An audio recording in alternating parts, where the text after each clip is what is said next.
On the spot news media, we got the latest news. We don't care about the views, we just representing right. Put local news internationally every night. On the spot, wave that Jamaican flag from left to right. Let's get it right, y'all know the type. We ain't dealing with the hype. We make it take flight. Yeah man, my viewers and subscribers, what go on. A blessed and wonderful Friday morning to each and every person out there tuning into On The Spot News Media. Now my peeps, I don't know how we do it over on this side each and every morning. We have to give thanks and praise to the Most High Creator for the preservation of life, because life is indeed the greatest. So in the morning, my peeps, I have a few stories to share with you, the regular members of Chan Public and also members of the diaspora. So please like the video, share the video, watch the entire vlog so you can get a full understanding and a better appreciation of everything we're going in Jamaica. So watch your snow, my peeps, in the morning here. We're going to kick it off with some update. But before we get into that, to the name Friday now, at the day when Mr. Smile smile upon the whole of the ones and ones them pocket. So whilst you're out there traversing these streets from Moran Point to the Grill Point, as always my peeps, safe travel, pan the gravel, and continuously look out on the corner eye Kazwa. The old dirty corner boy them, always out there, alerts, yeah man. So in the morning my peeps, we're going to kick it off with an update. An update surrounding the home invasion that took the life of an 18-year-old identified as Jada Pollard, said to be a student, a sixth form student at the prestigious Queen's High School. Now, Jada's life was taken in a manner where, boy, may I tell you, really heart-wrenching. A home invasion, they say.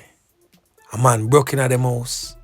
She step outside her bedroom to see where I go on and get can up in her face, losing her 3 pints. Same place on the spot. Now, Crime Stop is offering 250,000 cash reward for any information leading to the capture of the suspects behind fatal knockings and clappings at her home in Smokyville in St. Andrew. Now I think there is a little bit more to this type of knockings and clappings as it relates to Jada. I don't feel like it's just a little man just broke in a house and slap some can and take her 3 pints just so. I think that there's a little bit more to this thing. There has to be a method to the madness, because Smokyville is not the type of area there that those things normally happen. So this is definitely an anomaly type of situation. Well, the Member of Parliament for the St. Andrew North Central Division, that's Delano Sivrite, made the announcement on Tuesday night during a meeting with the Smokyville Citizens Association and senior members of the Jamaica Constabulary Force. They said that the senior members was led by the St. Andrew North Police Division Superintendent, that's Randy Sweeney. So we're going to hear from Delano Sivrite, Member of Parliament for St. Andrew North Central, as he weighs in on that fatal knockings and clappings of the former 18-year-old Queen student. Listen. Smokyville is one of the most peaceful hillside neighborhoods above Kingston, and this heinous act has left the residents shaken up. We're moving quickly with the police on a number of initiatives. Among them, of course, is also enhanced security measures, cameras at entry and exit points in the community, and improved street lighting and so on. We're asking and calling on the public to give information to the police. They can call Crime Stop at 311. There's a reward being offered for details that can lead to an arrest. And we must deliver justice for Jada and safeguard the peace of that lovely community. Now the next update that we're going to talk about, my peeps, is in relation to the fatal knockings and clappings under what everyone has described as controversial circumstances in Chadroy Lane in Clarendon, where this young man, Jamar Ferguson's life was taken by the security forces in what they described as an alleged confrontation. Now we're going to hear from the mother of Jamar Ferguson, that's Lafian Powell, who states that the police have robbed her of a good son. She described her firstborn and only son as a mannerable young man. Now we're going to hear from the mother as she weighs in on her son's fatality. Boy, may I tell you, it's rough, but anyway, listen. Up to this moment, I am still cannot believe that it is my child, but I am trying my best to come to reality as time goes by, because I know that if I call his phone, I'm not going to get through. And tell me, Miss Powell, what kind of son was Jamar? I love him, caring, manageable person. Even if many have a conflict, he always come around. Even if he don't say, Mommy, he will say, Miss Lady was this. If you have something to give to your sisters, he will say, come around and give it. And had you had any reports whatsoever, heard anything at all, that your son was involved in any kind of illegality, any kind of... No, sir, not that I know. No. Up to this moment, I still cannot believe what I'm hearing. I knew this young man very well. When he was a toddler, his mother used to walk he and his sisters to school. The community will tell you, very quiet, rarely speak, not involved in anything untoward that any of us could speak to. He grew up very quiet, very humble. It's not often today young people pass and say good morning or good evening or good day. And this young man, that's the kind of demeanor that you get from him when you happen to meet or to pass him. That's what he exhibited. The male voice in the latter part of the voice clip is said to be the mayor of Maypen, Joel Williams, who says that Jamar Ferguson was a person that he knew and was a quiet and unassuming child. Now in the come say them a keep a close eye on this one here. So we're going to hear from Assistant Commissioner of Indicom, Hamish Campbell, as he weighs in and states that the eerie silence from the High Command serves to fuel rumors that the police may not have acted in a lawful manner. Now listen.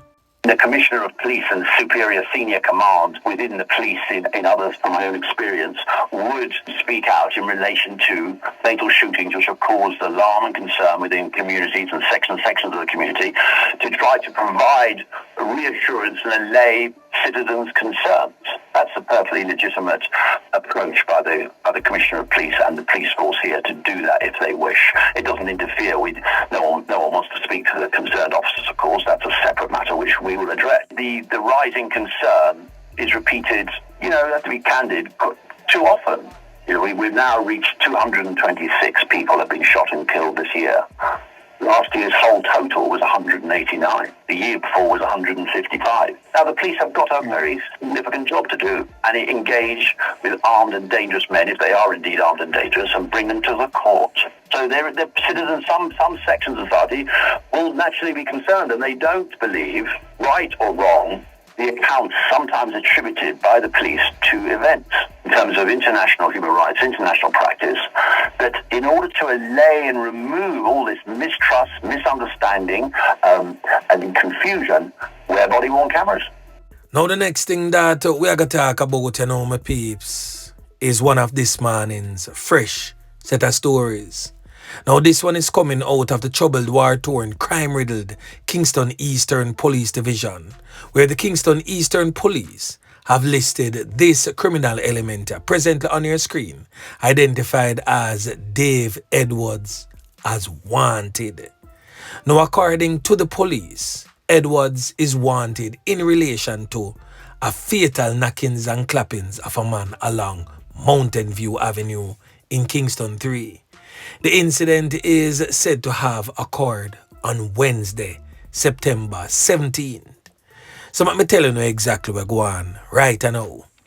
So sometime about 4:30, a brother identified as Asani Delano Constable, but them call him half a man in our streets, said to be a taxi driver come from Outlook Avenue in Kingston.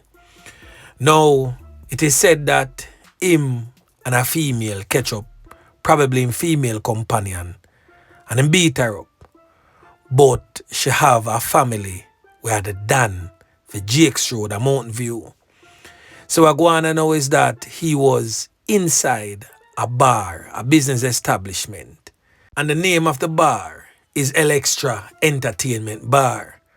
Right on Windward Road there, so the bar that are close to Mountain View Avenue. So I'm in the bar, a chill and bill, a go and do him thing.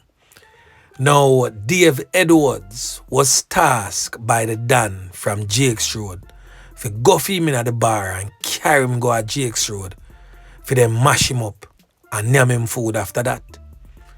Now we go on and now him go in at the bar, drape him up, juke him with a gun, stuff him in the car, we go with him. Now him pull up in a Nissan Sylphy motor vehicle. So him drape him up, throw him in the back of the vehicle and out for drive off. But as him out for drive off, so the man jump out of the vehicle and run back in the bar. So I saw the criminal element present on your screen, Dave Edwards, run him down in the bar and gun him down. Yeah, man. And then him take away himself in the waiting motor vehicle and head back to Jake's Road. Now, as I stated earlier, the Dan just send him for him bring him come at Jake's Road so them can beat him and then dirt him after that. But I guess dirt, however, him decide to take it. So that where that is concerned. Him beat up him Gyal and him Gyal family never like that. And I saw him end up losing 3 points. Why may I tell you? Now the next thing that we are going to talk about, my peeps, is coming out of the St. Mary Police Division, where a warehouse supervisor has been arrested and charged following the seizure of an imitation firearm at an event in Stewarttown, St. Mary on Wednesday. Now, 21-year-old Travis Shearer has been charged by the St. Mary Police with the possession of a prohibited weapon. Now, reports reaching on the Spot News Media would suggest that sometime around 12:45 a.m., officers were on patrol when they observed a party in progress. The team went to bring the party to a close. Upon their arrival, though, Shearer was seen among a group of patrons acting in a suspicious manner. It is said that with what appeared to be a bulge in his waist, so the police them go accost him, search him, and the police them find this imitation strap here, presently on your screen, upon the man. Now, it is said to be a black imitation firearm, branded Strike Industries, and it was taken from his waistband. He was subsequently arrested and charged with breaches of the Firearm Prohibition Regulation Act. And this type of firearm is still my peeps. Just looking upon this. If a man come juke you with this in a dark, you gonna feel says a real strap this, and you gonna do whatsoever it is that you're told. And just pray to God, say him no fire it. So look upon this, you know. You go to jail if you gonna get 15 years to life for a plastic gun. Make it make sense. The police are reminding citizens that it is illegal and prohibited to carry these type of weapons, well, fake weapons, among the general public. You gonna get charged and go to prison for. So tap care them out there, since as you don't understand when the police then say it to you. Why? Sad. Now the next thing that we are going to talk about, my peeps, is coming out of the St. Ann Police Division, where the St. Ann Police are searching for a male suspect in relation to a fatal knifing of a man on Wednesday evening. Now me soon show one of the male suspect what the police them a look for. Now this brother here, presently on your screen identified as Chadroy Nash, said to be a 34-year-old Tyler, come from around Alexandria in a St. Ann. Him end up losing 3 points after he was repeatedly knifed up by the man when me soon show you. Now police reports suggest that sometime around 9 p.m, Chadroy and a teen girl, 16-year-old, were walking to a nearby shop. We get to understand that he was attacked by the man, dressed in a ski mask and armed with a knife. The suspect then fled the scene, leaving behind a bag with an identification card. Now, Chadroy Nash was pronounced you know what at the hospital. Get to understand that the little girl was not harmed. Now the police them say that the incident stemmed from a love triangle involving Chadroy Nash and the little pitney, the little 16-year-old, and the suspect. Now it is said that feelings are carry, and the man see him and feme girl where the two of them are share and knife him up, leaving him lifeless. Now the brother where the police them are look for is said to be this brother here, present on your screen. This picture has been making rounds all over social media, urging the general public to assist the police in finding him. So anyone knowing the whereabouts of this brother here, please alert the St. Ann Police with immediate effect. Yeah, man. Now the last thing that we're going to talk about, my peeps, and it's coming out of the St. Ann Police Division, just the same. Now detectives assigned to the St. Ann Police Division has named this brother here, presently on your screen, identified as Jordan Hyde, otherwise known as Tupac. Get to understand him come from Windsor Heights in Marley section of St. Ann's being St. Ann. Them list him as a person of interest. The police believe that Hyde can assist them with an ongoing investigation into several incidents in the parish. Now Hyde is being urged by the police to turn in himself immediately. So Jordan Hyde, anyone knowing his whereabouts, please alert the St. Ann's Bay Criminal Investigation Branch at 876-972-2211. Yeah, man. So I'm this, the two photograph them are the same man. Him did black and of course then him turn brown. Now him a run up and down from police like a clown. Yeah, man. So anyway, my peeps, remember to like, share, subscribe to the channel. Stay tuned to On The Spot News Media as I continue to bring you fresh news and updates in a subsequent newscast. On The Spot News Media. Yeah, man.